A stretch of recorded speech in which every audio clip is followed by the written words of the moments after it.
Welcome back to the world of 6 billion, my dudes, and today we're going to be wrapping up this HHN Orlando 2022 review.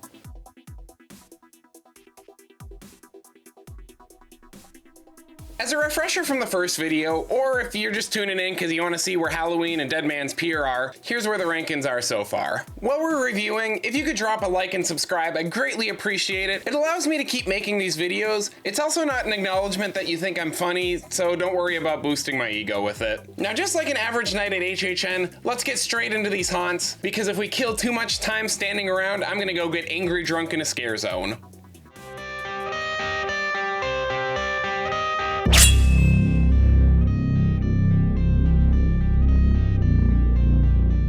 Before this event, I had never heard a song from The Weeknd, and I sought to keep it that way so I could go in blind. I'm glad that this haunt was the first one I experienced this season, because it set the bar pretty high. The Weeknd, After Hours Nightmare, is a big budget spectacle full of unique effects, strange environments, fun scares, and a one-of-a-kind lighting package that easily make this a crowd pleaser. Taking place inside The Weeknd's nightmares allows the story to benefit from being a bit weird and disconnected, and the execution is pretty spot on. No idea or theme is stretched out long enough that it becomes stale, or is executed too quick that it becomes pointless. The lighting is also top tier, being tied to the soundtrack, ebbing and flowing with the music. There are almost no single source illuminations, meaning the entire haunt was breathing as one cohesive element.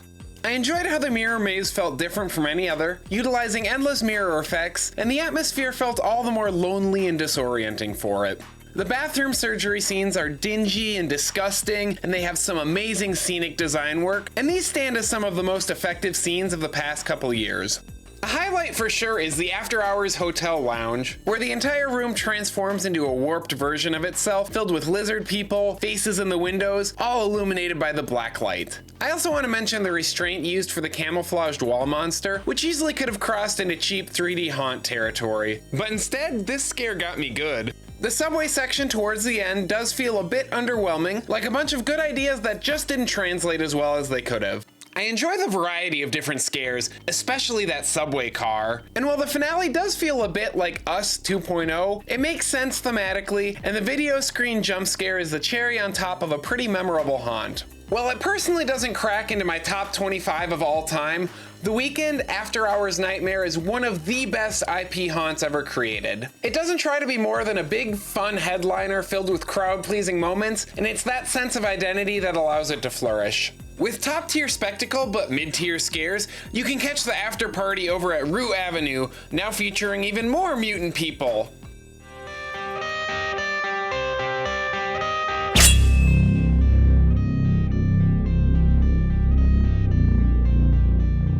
Is Bugs Eaten Alive one of the worst haunted house names ever created? Yes. Was there way too much hype surrounding this haunt before the event? Also yes. But did I have a huge grin on my face every single time I exited? Big ol' yes again. Straddling the line between full-on horror and dark comedy isn't really an issue, but Bugs Eaten Alive does take too long to set up its premise, and it feels halfway done before the party even gets started. My first run was also during the day, and let me tell you, this is a whole new tactile experience once that tent fills with fog. Touch, smell, and sight are all provoked in these incredibly effective blackout sections, where only a quick flash illuminates the surrounding horrors. I didn't think plastic bugs would ever be so effective. The storyline is also one of my favorites in HHN Orlando's history. The sets were much larger than I first noticed due to the bland expo scenic being built upwards, and it provides just enough context to remind you that you're in a controlled military environment, yet never detracts from the theming of each individual pavilion. Speaking of which, my favorites were the grub-filled bedroom, the spider-infested attic, and the ant-covered living room. Do you want ants? Because this is how we get ants. Archer. Archer.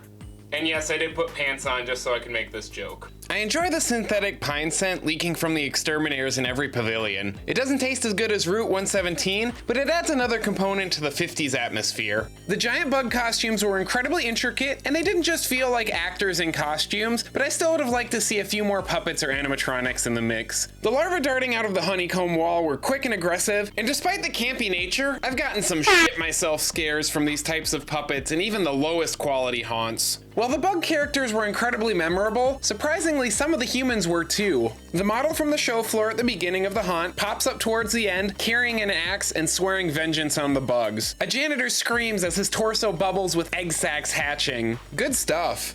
Bugs Eaten Alive feels a lot like the Fitness Gram Pacer test. Painfully slow at the beginning, and then gradually faster until it just kind of ends, presumably because everyone just died. There's a lot of good scenes that are strung together, but there's no real suspense leading up to the end, and that massive spider just plays as another quick scene and not a jaw-dropping finale.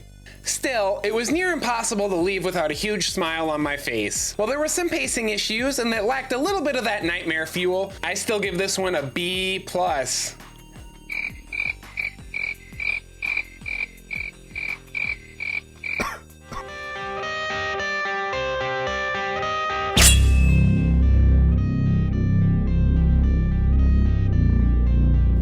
Fiesta de Chupacabras is just so much fun, and I'm so surprised that it's not higher on many people's lists.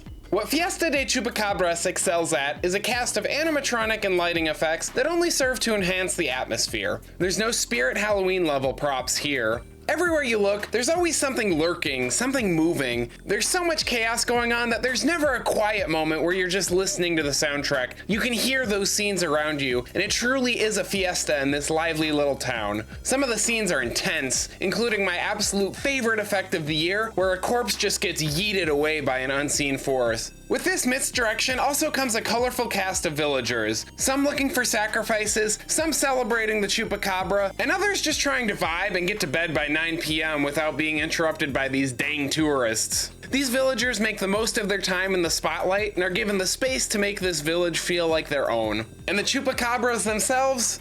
I love these little guys, they're so cute.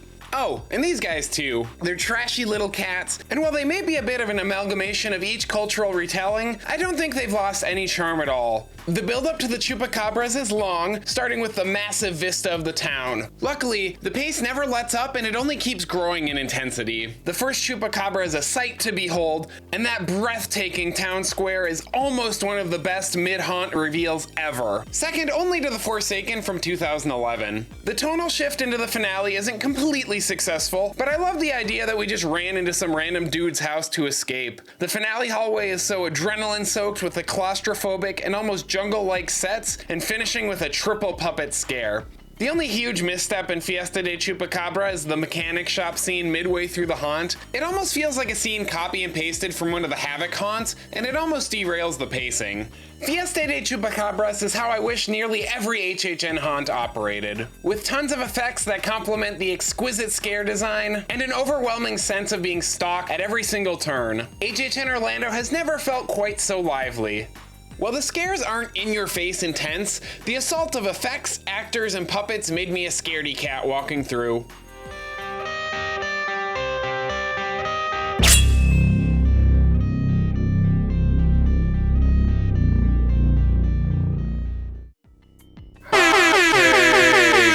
Dead Man's PIER, Winter's Wake does an incredible amount right, but it misses out on the #1 spot for being shrouded in black curtains and unfinished sightlines.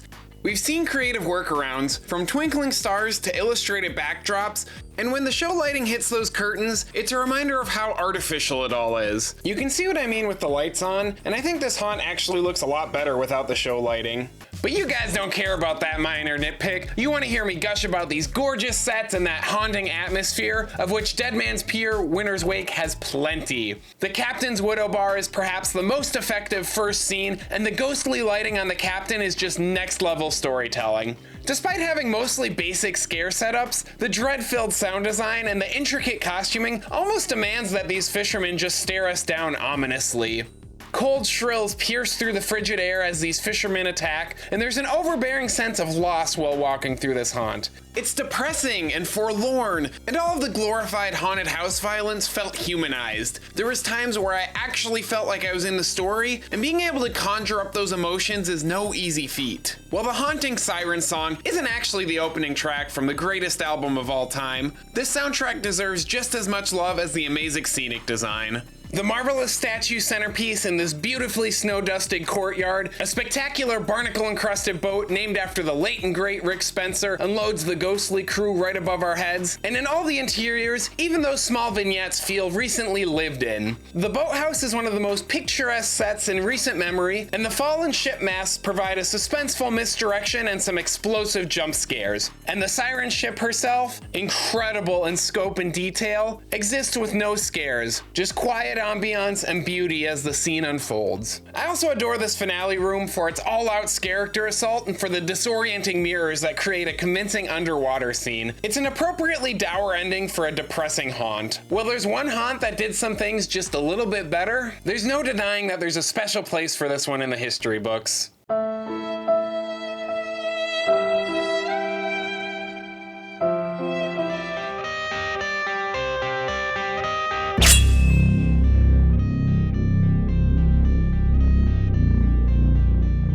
Here we are, folks. It's 2022, and a haunt based off of Fortnite has taken the top spot. Some people will never forgive me for how much I disliked Universal Monsters in 2019, but luckily each iteration has gotten stronger. I absolutely love this haunt, and I would call it perfect. That doesn't automatically crown it as the best haunt ever, just that I honestly can't think of any points for improvement. So how did Universal Monsters evolve to be one of the best IPs Universal has ever had? Simply put, a compilation of smart design choices from the best HHN Orlando haunts, clever blocking for each of the scare setups, and an ambitious story that had the footprint to explore each and every beat without feeling rushed. Those design choices are evident from the astounding facade, featuring a towering handcrafted Anubis statue and sightlines into later scenes of the haunt. Under the light of the full moon and the best soundtrack of the event, we enter into a massive enclosed tomb with a jaw-dropping resurrection scene. The tone quickly shifts from mysterious to thrilling as we navigate through the rest of the dig site, taking a quick breather before the sets close in for the bulk of the haunt within these claustrophobic tombs. These in-your-face scares eventually lead to a spacious ending with even more in-your-face scares. The cast was given tons of freedom with their angles of attack, allowing most actors to go for multiple scares from different directions. The triple scare with Dracula flying through the fog with Wolfman and Mummy on either side, all-timer scares. The sets were so detailed and intricate that it wasn't always easy to decipher where the scares were coming from. And by design, these scares got right in your face, presenting these legends as a force to be reckoned with. The layout also doesn't feel like a temporary HHN haunt, it feels much more maze-like, which helps tap into the primal fear of being hunted with no escape. But none of this would have worked without how effectively the entire story unfolds. Nothing feels like it was added just for a cool effect or scare. The opening and finale play out like their own little credit scenes. And there's a rewarding ebb and flow with powerful payoffs in each scene. By the time the victor is crowned, everything feels earned and justified. Every decision made serves the overall narrative, and that is the cherry on top that puts this in the all-star status. Luckily, this battle was just as intense as your local Smash Bros. Tourney. Universal Monsters Legends Collide proves that being a blockbuster isn't always a bad thing. If Universal could learn to trim the fat and make every haunt as lean and terrifying as this one, they would be, without a doubt, the #1 Halloween event in the entire world. Universal Monsters Legends Collide is HHN Orlando at its peak and one of the scariest haunts in recent memory. Despite being firmly in the IP era of HHN Orlando, this year ranks surprisingly high for me. For the most part, the IPs were solid, and they were definitely the strongest of any year. 2 haunts managed to crack into my top 10. It's only happened in 2011, 2012, and 2018. And the haunts from those years didn't even start getting knocked out until last year. And if you want to see those rankings, well, you're just gonna have to wait a few more videos. Sorry. So where does HHN 2022 land in my all-time rankings? To my surprise, after tallying everything up, this batch of haunts puts 2022 in 3rd place. The top 3 all could have been #1 in almost any other year, and the rest of the lineup remains solid with only a few stinkers. Please leave a comment, let me know what you thought about these hot takes, and stay tuned for next time where I'm going to expand a little bit on what I think could have made these haunts better. Thank you all so much for your support. This world is a better place with you in it. Go out, live that truth, and until next time, this is 6 Billiam signing off. At least I can finally wash this outfit after 2 months.